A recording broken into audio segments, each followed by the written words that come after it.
has been one that's been quite exciting, because I always say you can see the impact of our work directly. When I visit a school and I see that child tapping using our innovative watches, once they tap, they get the plate or bowl of food and they go and eat, you see it and you feel it.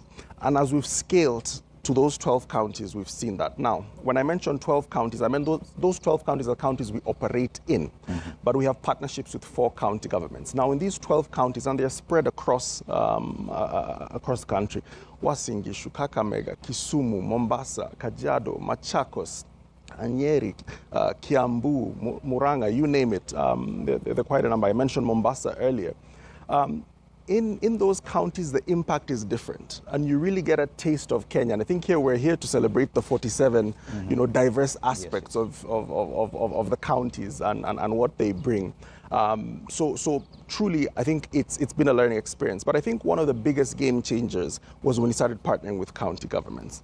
We were approached by Muranga County first, and Muranga County actually tested us and said, because historically we'd been in urban areas like Nairobi, Mombasa, and Kisumu, tested us and said, can we do porridge for ECD learners?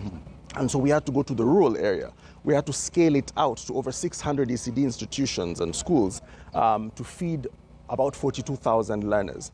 And as we learned that, we realized, we can actually do it outside of cities and densely populated areas. So we went to Tetu constituency in Nyeri, and now we're partnering with the Embu county government to also roll out porridge as of last term. Yeah. Right. So you say that you already have partnerships with 4 counties. Yes. Out of the 47. Is Yes. this an indication that there's a slow uptake of this, or is it an issue to do with capacity? That's a perfect question. I think it's a mix of a number of factors. And I think even we feel like 4 out of the 47 is big.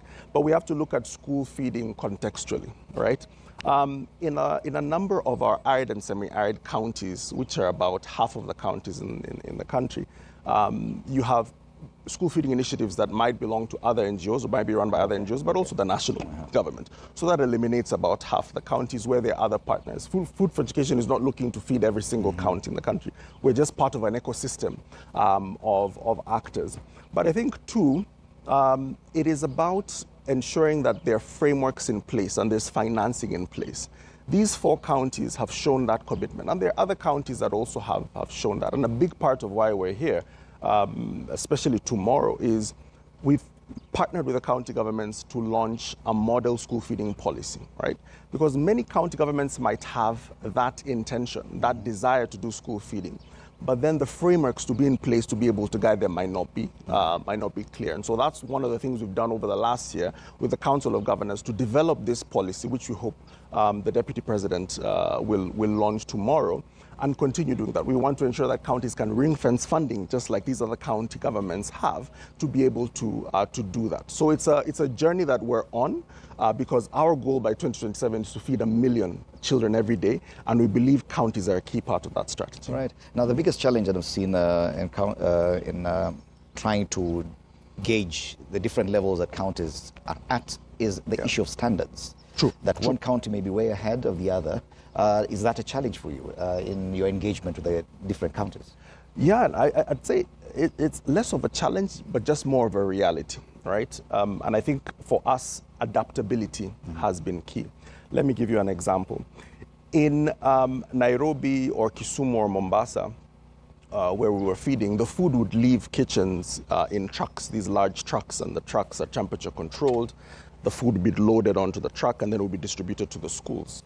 But once we went to a place like Embu or Muranga, where the terrain is very hilly, we realized that would not work. So we had to adapt. The road infrastructure might be different. I don't know if you've seen the rains in Muranga, but they can sweep, a road clear of mud. And so we then decided we would use border borders, right? And what border borders brought meant that, as compared to a truck that might carry, a couple hundred kilos of food, the border will carry smaller portions, and you will work with more borders, right? So you're bringing this new community of stakeholders in this rural area and actually empowering them by giving them this economic opportunity to be able to distribute this food. And so once we adjusted in Muranga, we realized it could work in Nyeri, we realized now it can work in Embu, and it's become a model that we're perfecting, where in Embu, for example, in Bere, those areas are a bit more arid or semi-arid. And as food for education, we've had to adapt. For example, we might get feedback from learners in the coast who say that the food, just add something small. So we were inspired by them to add turmeric, or some days add masala to the rice, and now all the children eat that. So it's responding to the customer, responding to the need, and responding to the context as an organization. Right. What are the other benefits that probably communities in different counties get from this? Probably through most of these counties are agricultural. Yeah. And issues to do with nutrition and Yes. probably production of this food. Yeah. How do they get to benefit? So I think the biggest benefit